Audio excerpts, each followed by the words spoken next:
Right, good evening, everyone. We're back on. Finally, we got another big week of boxing. Very, very quiet last week, but JFT and Liam Tully are with me as always. Boys, good to see your faces again. That normally means we've got a big fight week in front of us. We're going to run it back for the first video. Josh Warrington and Leigh Wood, of course, had that highly controversial first fight a couple of years ago now. Safe to say these boys aren't really the fondest of each other. I think that's probably putting it a little bit mildly. But look, we don't like all the lovey-dovey stuff, do we? We like it when there's a bit of needle. So I'm sure the rest of fight week's going to be interesting. I think it's safe to say I wouldn't offend either of them by saying they're both at the tail end of their career now. Both had great careers, both former world champions.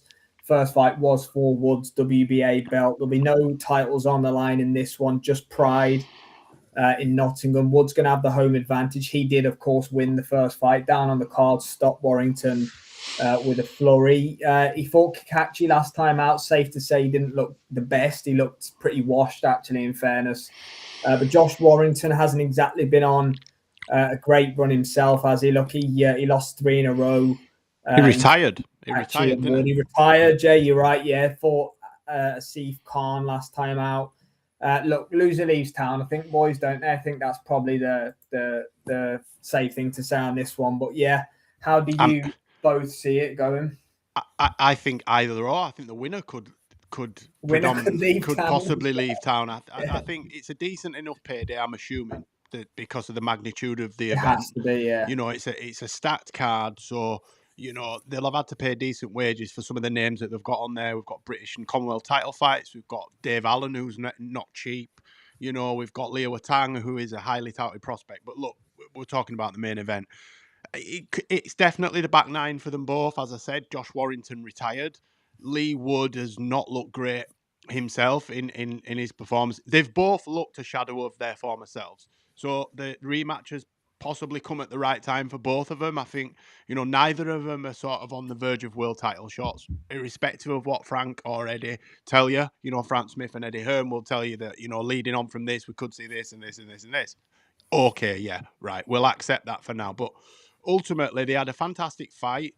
You know, Josh Warrington, for me, was 3 or 4 rounds in front at least.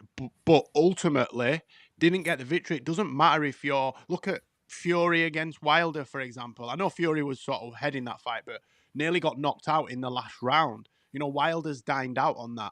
You know, so it doesn't matter what leads up to the finishing sequence if it doesn't go to points. And Wood, we know, carries power from the opening bell to the last. Look what he did to Conlon again. He was getting... I think that was wider than the Warrington. He was getting beaten up at stages in that point. Dropped three times at least, was he? Not maybe 4. He was dropped once, but it was heavy. I thought he got locked down more than once. I thought it was 3 or 4 times. He was hurt a few times. He got dropped at the end of the first round, very heavy. I think he would have been stopped.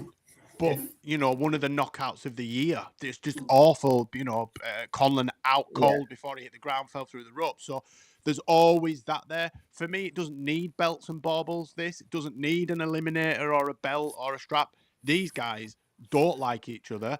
I think it more comes from the Warrington side. I think just Warrington hates the fact that he got knocked out because he also says that it was an early stoppage, but he turned his back on the referee. He didn't listen to the referee. He didn't do as he was told. You have to do as you're told, whether you're compos mentis, whether you are, all your faculties are intact. If the ref says turn around and walk towards me, and you turn around and moan at your dad, then it's done. You're not listening. You're not there. But I don't see the fight going the same way as the first fight, even though I think Josh Warrington edges him in speed, and I think his boxing might be slightly better at this stage in the career. I believe we will see a totally different fight to the first fight. I think, look, we've all touched on it, and who are we to retire anyone from boxing? But the reality is, both these guys were on their way out without the rematch. Leigh Wood as good as did it after the Kakachi fight, and Josh Warrington was similar as well. I mean, Josh Warrington's run since he ran into Maurizio Lara, he's only beat Kiko Martinez. And obviously last time out, in the last 5 years, since pre-COVID times, Josh Warrington's best days were when he had that year where he beat Selby at Ellen Rose and then beat Frampton, Manchester. That was, but we're going back 7-8 years now, aren't we? Leigh Wood, despite being the older man, COVID was his, path up. He beat Kamzud in the matchrooms in Eddie's back garden. Then he had the Conlon fight. Then obviously he lost to Lara, but redeemed it. They're very similar where they're at in their careers. And I just think it's probably about who's got more left. Look, we've said for a long time, we wish this rematch was made straight after the first fight. For whatever reason, it wasn't. Warrington went towards Kakachi, and then Leigh Wood himself, after Warrington's fight, ended up getting Kakachi, and they both lost to Kakachi. So if we use that as a leveler, they've both got defeats, both been... I had Warrington winning that fight. I found my scorecard this evening. Scrappy one, this wasn't afternoon. It? Warrington, I found my Kakachi. scorecard. We did a live. Yeah, it was. We did. Yeah, it was a scrappy one. But as we talk about that, Leigh Wood has power. Kakachi's shown as well. Look what he done against Joe Cordina, etc. That he has that equalising power as well. I think it's the perfect fight for where they're both at in their careers. And look, unless we see Leigh Wood or Josh Warrington going back to their ilks of 5, 6, 7 years ago, neither of them are going to be pushing on for world honours. Maybe Jazza Dickens for Leigh Wood, try and avenge that defeat if he comes through in, just thinking of a fight, maybe if Leigh does look good and he wants to go on. But there's not. I'm thinking more Zelfa Barrett, maybe. Yeah, there's not a lot out there for either of them to prove, is there? I think they both, if Leigh Wood makes this 2-0, I've done what I done the first time round, nothing left to prove, see you later. If Josh Warrington can avenge the defeat, look, no one's going to want to see a trilogy to decide it as a rubber match, are they? I think Josh will take it being 1-1 and just being happy to have revenge. So could be a perfect ending for both, depending on the outcome. They might shake hands, embrace each other, and walk back to the change rooms together, both retired. Skipping along. Yeah, well, Warrington laid his gloves after the Kakachi fight, didn't he? But yeah, look, I picked Leigh Wood to win the first fight. Leigh Wood is one of my favourite fighters. However, I cannot get past how poor he looked against Kakachi last year. I thought he looked really bad. Yes, he was inactive. Look, he hadn't fought for the best part of 2 years, I think, before he fought Kakachi or a year. It was a long time out the ring anyway, between Warrington and Kakachi. He looked pretty poor. Josh Warrington hasn't looked great himself, but he's definitely been more active than Leigh Wood. He was ahead in that first fight before he got caught. So I've got it as a real 50-50, but Leigh Wood's going in as a favourite. When it's a 50-50, and I genuinely think how poor Wood looked against Kakachi, I'm picking Warrington for the upset, and I'm surprised I'm saying that.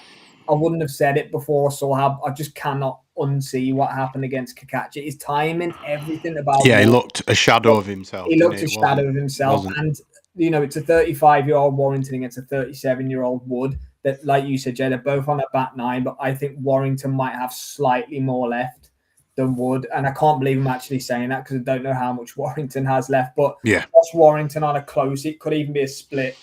I know he's on away soil in Nottingham. I don't think that matters. He'll have a lot of. They're both matchroom. It's going to be close, I think, boys. So you're going Warrington on points. Right. Okay. So I initially said that this fight was going to be a draw, and I'm wouldn't shock me at all. I'm still thinking, it could potentially be a draw, but I am going to go the opposite way. I'm going to pick Leigh Wood to win this on points, and I'm going for a unanimous points decision, and I'll tell you why. I think, even though I said it, I think it'll be a different fight. I think it'll play out different in parts. I think Josh Warrington will do what Josh Warrington does. He'll come out at 100 miles an hour and he'll sort of overwhelm Leigh Wood to a degree, out-punch him. So his output will be higher for 3 or 4 rounds. But with him being 35 and Leigh Wood not having to exert himself as much in the first 4 or 5 rounds, I think Warrington will get in front. I think we're going to see a wobble or a knockdown in the mid-rounds that will turn the tide and the momentum. And then I see Leigh Wood starting to bank rounds towards the end, boxing safe, because Josh is then chasing it because he's either been hurt or knocked down. So I think Leigh Wood's going to win this, but I think we're looking at like a 2-round swing, maybe a 1-1-5, 1-1-3, something like that. Yeah. So I'm going for, I think I would, a lot of people would be shocked if Wood wins on points, but that, you know what I'm like for outside bets. Yeah, Warrington knockout and Wood points seem to be the less popular option. Liam, Ryan's joined us as well. Ryan's got Warrington by stoppage. Liam, we're 1 each. He couldn't stop a bus. Stop it, man. We've got 1 pick for Wood, 1 pick for Warrington. Liam, you're going to separate us. Come on.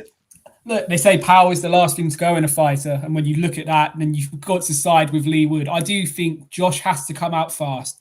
Josh Warrington only knows one way, and that's forward, head down, first gear. Would it surprise me if there's cuts early, as we saw in the Lara rematch, because of how Josh Warrington comes in with his head? Absolutely not. But I just think when it comes down to it, Wood could be 8-9-0 down on the scorecards. He just needs that one moment, as we saw in the first fight. I think it will be closer than that. I'm not saying Josh is going to be taking him to school, but Leigh Wood by stoppage in the middle rounds of the fight is what I'm going to go for. Okay, then. So I've got Warrington points, Jay's got Wood points, and then Liam's got the stoppage for lethal Leigh Wood. It should be a fun fight anyway, regardless on Saturday. We'll be there for the watch along in some capacity. Thanks everybody for joining us for this one. We'll be back for the co-main event shortly. Ishmael Dayes versus Bilal Fawaz. I think this could be a really fun fight. So we'll be back in 2 minutes for that. Thanks to Jay and Liam as always. And thanks, man.